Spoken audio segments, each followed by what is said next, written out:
Mga bossing, sa naghahanap po dyan ng quality na 9-seater, eto, available po tayo mga boss. Legendary 4D56 2012 Mitsubishi Adventure GLS Sport na manual transmission, 2.5 liters na diesel engine.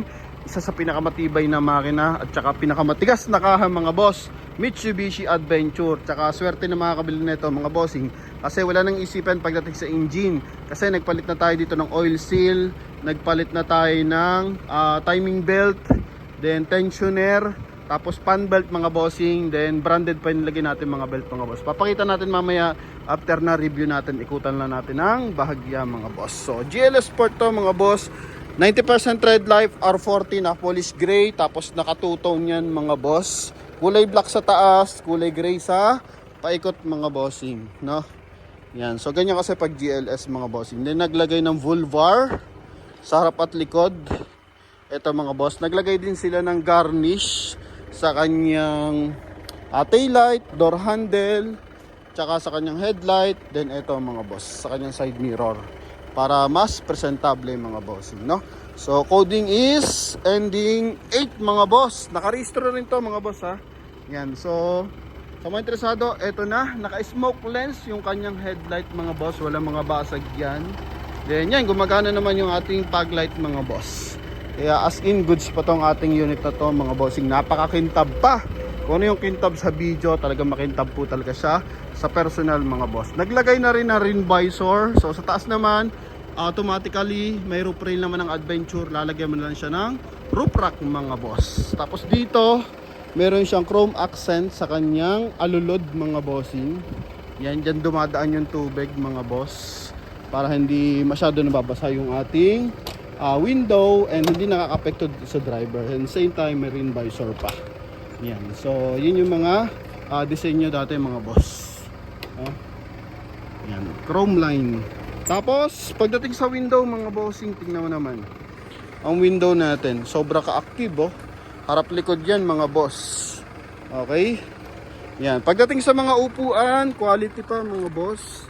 Yan oh, maayos, walang mga punit oh, mga bossing, magkabilaan yan. All goods ang upuan. Lamig ng aircon, maayos mga boss.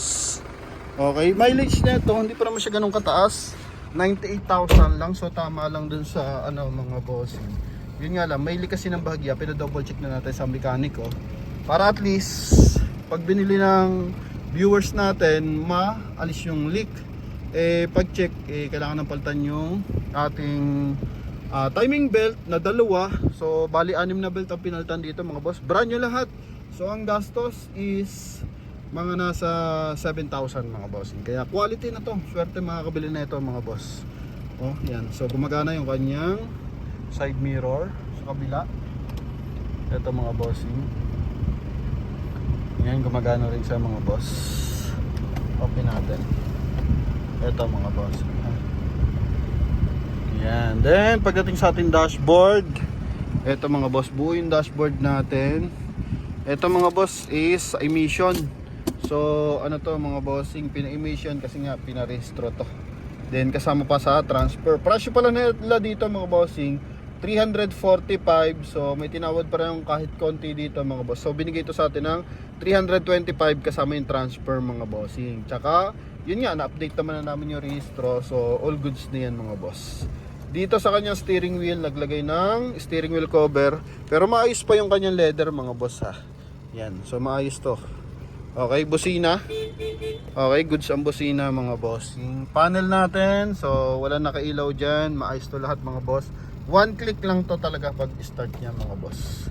Yan, 98,968 ang mileage niya mga bossing. Meron siyang silver accent dito. Ito lang papacheck natin kung gumagana yung kanyang audio system mga boss, yung kanyang stereo. Pero kulay gray din dito. Then 5-speed manual transmission, may armrest din siya dito mga bossing. Okay, may lagay ng mga small accessories. Then sa likod, yung mga upuan yan maayos. Then dito sa bubungan, yung ceiling niya mga boss. Oh, ha? Yan, goods na goods din yan mga boss. Okay, kulay gray, sun visor, buo.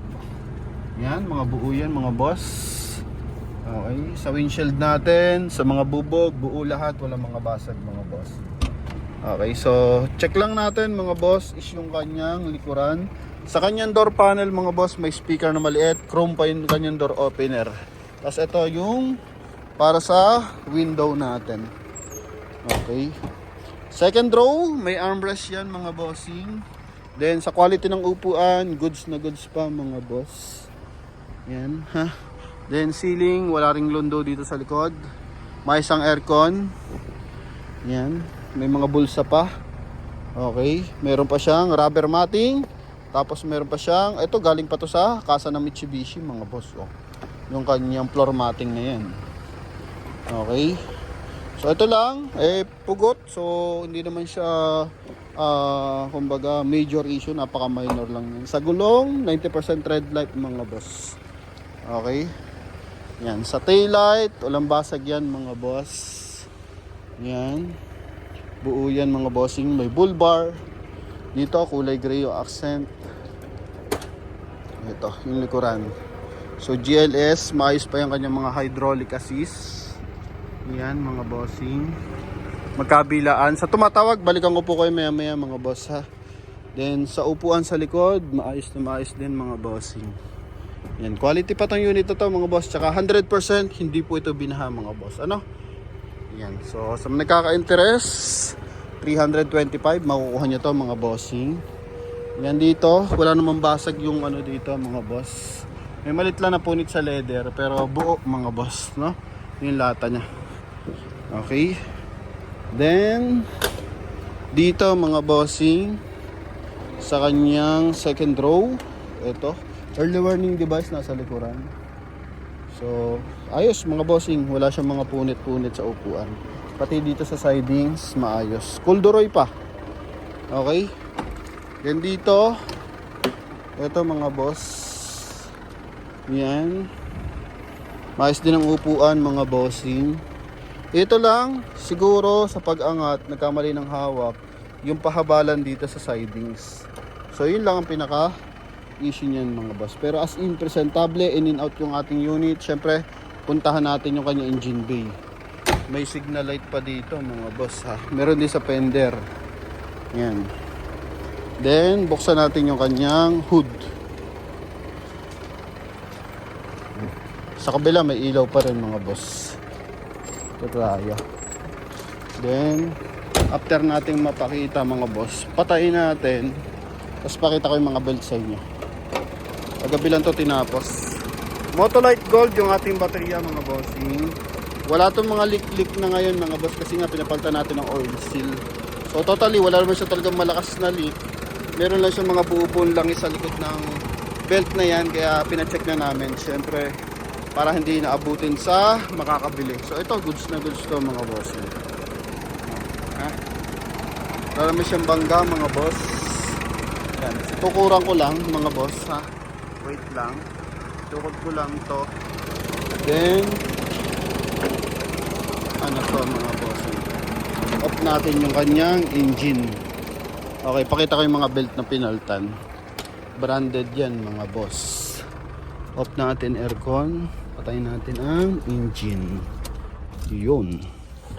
So ito mga boss. Yan oh. Quality. Bando rib ace yan mga bossing. No? Oh. Yung pinaltan, 1, 2, 3, 4, 5. No? Hindi lang ito, yan, maliit lang naman yan mga bossing. Backup lang yan sa compressor. Tsaka quality pa mga boss. So hindi pa naman siya ni-required ng mechanic na paltan mga bossing. Kasi yun yung huling pinalitan mga boss. Pero yung iba, di kasi napalitan, so tayo na nagpalit mga bossing. Okay, so yun mga boss, maayos. Yung ating mga brake master, aircon. Okay, sa mga naghahanap ng quality na 9-seater, lalo na gagamitin sa province, sa long drive. Ito talaga mga boss, pag-aapuhan pa to mga bossing. Kaya sa ating mga buyers na interesado, so tawag na sa ating contact number na nasa screen. Connected yan ng Viber and WhatsApp. Thank you very much. Bye-bye.